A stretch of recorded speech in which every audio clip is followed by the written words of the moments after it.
Assalamualaikum warahmatullahi wabarakatuh. Ketemu lagi dengan saya Andre, tentunya di channel kesayangan kita, channel Jelang Malam.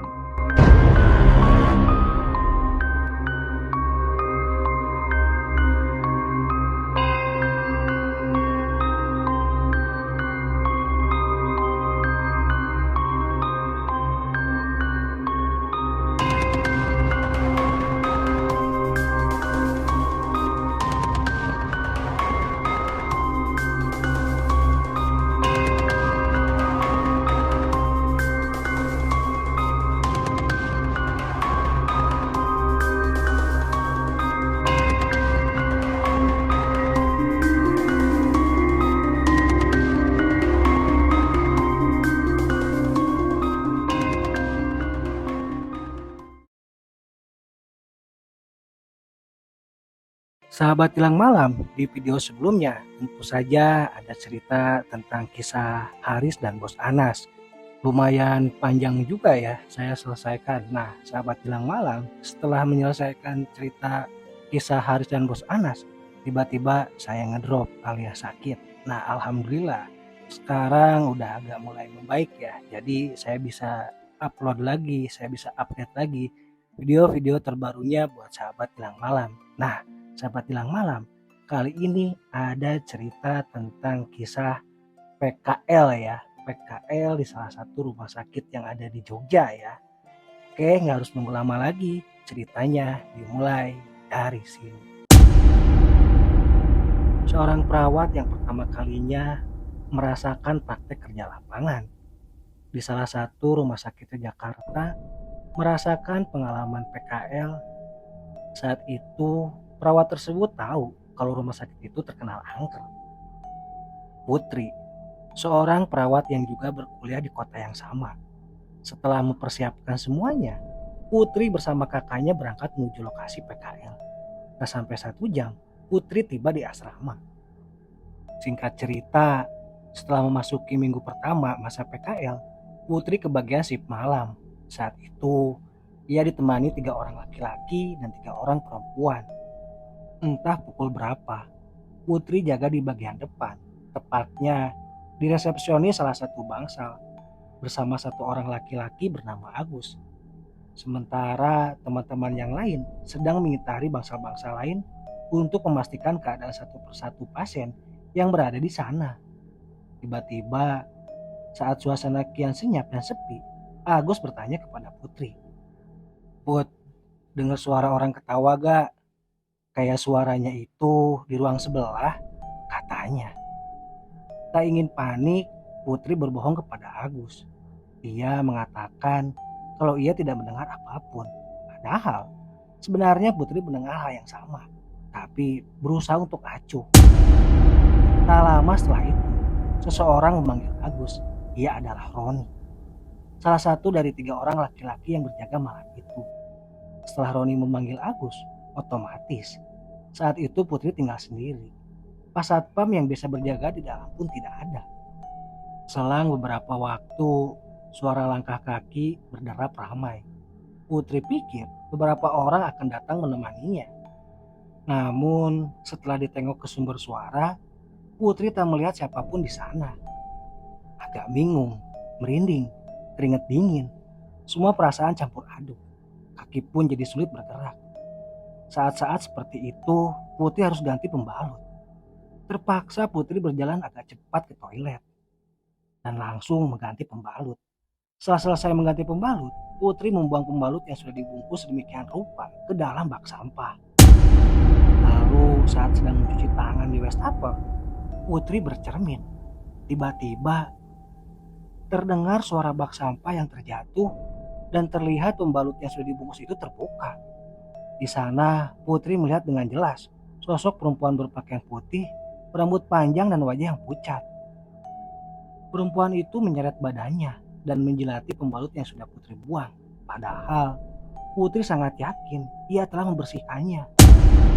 Setelah selesai menjilati pembalut, perempuan itu menatap Putri. Putri terdiam, tak bisa lari maupun bergerak. Sadar-sadar Putri terbangun dikerumunin teman-temannya. di ruang yang berbeda. Masuk di minggu kedua, saat itu Putri bersama Sasa seperti biasa piket malam mengitari bangsal-bangsal dan memonitori pasien-pasien. Karena rumah sakit yang cukup luas, keduanya pun agak lelah. Saat di koridor, setelah keluar dari ruangan pasien, tiba-tiba Putri mencium bau melati. Lantas, Putri bertanya kepada Sasa. Ternyata, Sasa juga mencium bau yang sama. Keduanya saling menatap dan membuat prasangka dalam pikiran masing-masing. Keduanya pun berjalan dengan cepat, menelusuri koridor hingga menemui tepi. Perjalanan mereka terasa sangat panjang. Tiba-tiba di persimpangan jalan, Putri dan Sasa terpaksa mengambil jalan secara acak. Dalam pikiran mereka hanya ingin cepat sampai di akhir koridor tanpa menemui hal-hal yang aneh. Mereka berjalan di koridor di tengah taman yang gelap. Keduanya jalan bergandengan, saling menguatkan diri agar tidak terlalu merasa takut. Tiba di persimpangan lagi, Putri dan Sasa melihat seorang perempuan memakai baju pasien sedang berdiri di lorong sebelah kanan.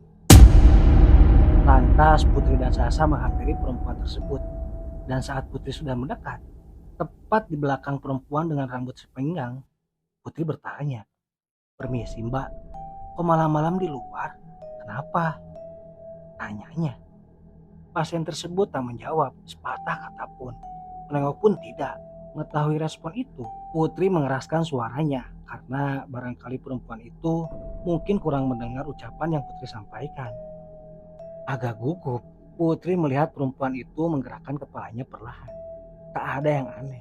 Putri sedikit lega, tapi juga heran karena wajah perempuan yang terkesan pucat.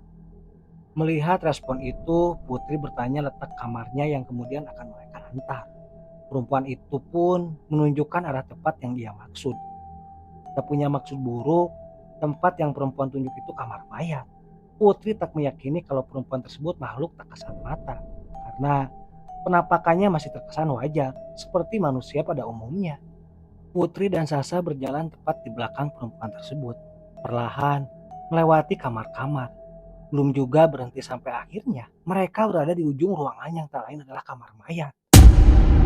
Saat itu, Sasa nangis gak karuan. Terlihat sepeda rumah sakit berjalan mendekat. Ada Agus dan Roni di sana sedang mengitari ruangan-ruangan. Dikira akan menghampiri Putri dan Sasa. Sekonyong-konyong tanpa menyapa, keduanya pergi menjauh dengan air muka yang tegang.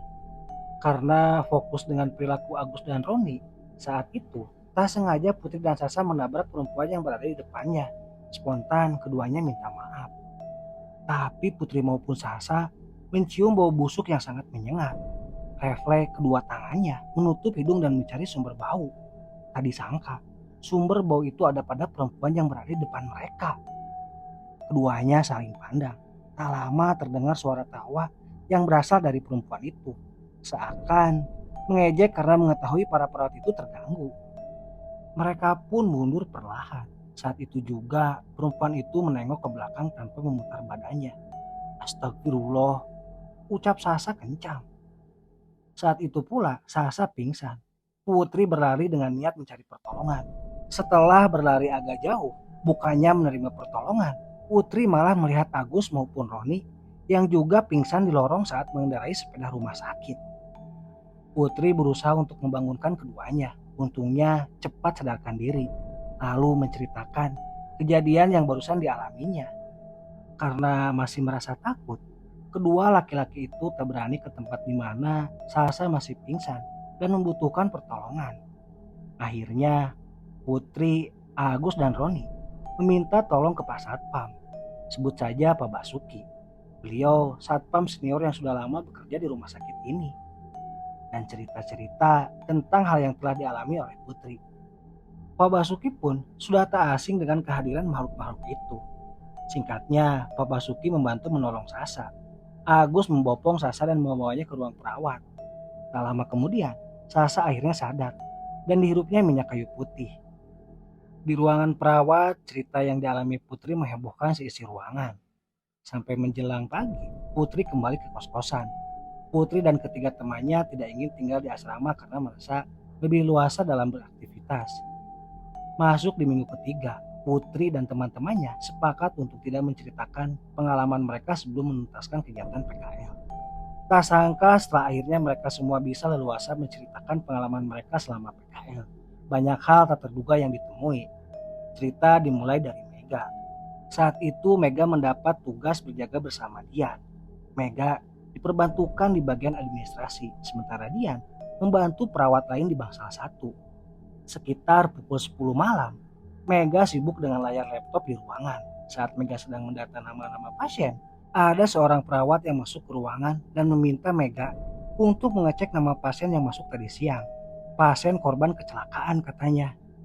Perawat itu pun bercerita kalau kondisi pasien sangat parah, beberapa tulangnya patah, serta darah yang masih keluar dari luka-luka bekas kecelakaan. Belum selesai bercerita, perawat tersebut pamit dan pergi ke ruang pasien untuk mengeceknya rutin. Singkat cerita, sebelum sampai menyelesaikan pekerjaannya, Mega berinisiatif untuk mengistirahatkan matanya yang sudah terlalu lama melihat layar laptop. Mega keluar ruangan mencari suasana baru. Lalu perawat yang tadi ia temui terlihat berjalan di koridor. Mega menghampiri perawat itu dan bertanya terkait pasien yang tadi ia ceritakan kepadanya. Pasien yang mana, Dek? Perawat itu malah tambah bingung setelah Mega menceritakan kembali kejadian sebelumnya. Lah, aku malah baru mau ke sana, Dek.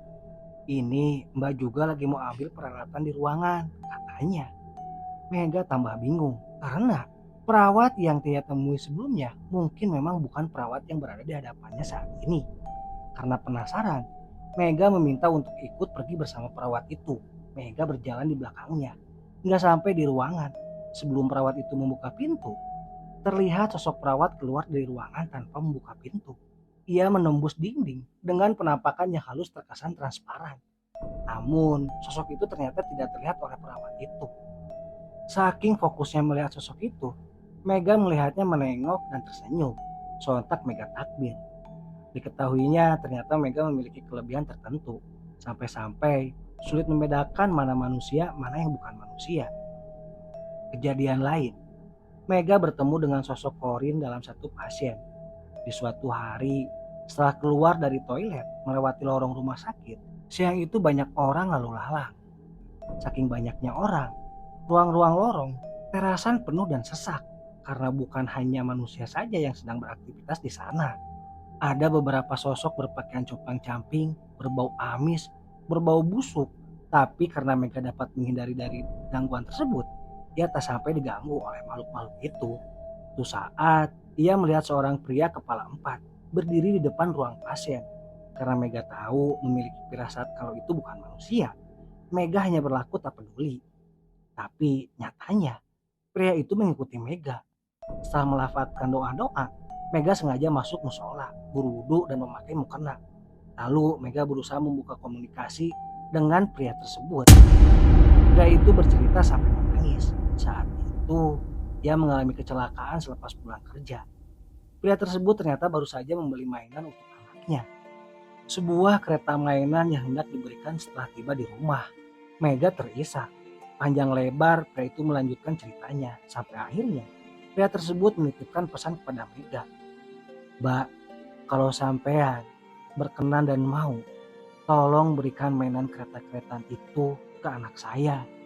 Saya nggak tega lihat anak saya menangis. Kurang lebih begitu yang Mega pahami. Badan pun terasa lemas karena komunikasi itu. Mega menyanggupi tanpa berharap imbalan. Mega pun melakukan sholat 2 rakaat. Setelah selesai sholat, lihatnya kereta mainan, Mega merasa perlu menuntaskan amanat itu secepat yang ia bisa. Sampai di depan ruangan pasien, Mega melihat seorang perempuan dan anaknya yang sedang menangis. Beberapa perawat menunggu di sana, sedangkan Mega menunggu di luar. Tak lama, pasien berpindah ruangan. Perempuan dan anaknya itu pun keluar ruangan. Mega menghampiri keduanya. Maaf Bu, bisa bicara sebentar, ucap Mega ketika perempuan itu baru saja keluar ruangan. Perempuan itu pun menyimak semua cerita yang Mega sampaikan. Mereka duduk di kursi panjang dekat loket pembayaran. Orang-orang lalu lalang beraktivitas seperti biasa. Akhirnya, Mega memberikan mainan itu kepada perempuan itu. Betapa sedihnya perempuan itu. Perempuan itu pun menanyakan keberadaan sosok suaminya itu. Mega menyampaikannya kalau pria itu sedang berdiri di ujung batas antara koridor dan ruangan tempat mereka bernaung. Bu, maafin Bapak kalau selama Bapak hidup bersama selalu merepotkan dan menyusahkan. Bapak titip Dito, nama samaran anaknya. Jaga Dito baik-baik dan ikhlaskan Bapak. Pesan terakhir pria itu.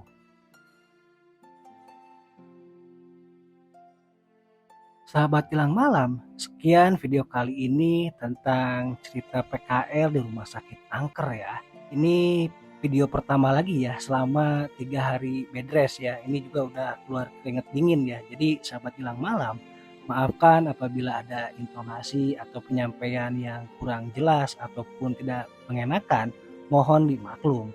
Jadi sahabat Tilang Malam, buat sahabat Tilang Malam yang belum subscribe, jangan lupa di subscribe ya. Dan tekan tombol loncengnya supaya video-video barunya terupdate di channelnya teman-teman. Untuk saran dan kritik nanti tinggal langsung aja ke kontak WA admin ya. Nanti saya tuliskan di deskripsi. Nah, baik sahabat Tilang Malam, sampai ketemu di video selanjutnya ya. Sekian dulu. Wassalamualaikum warahmatullahi wabarakatuh.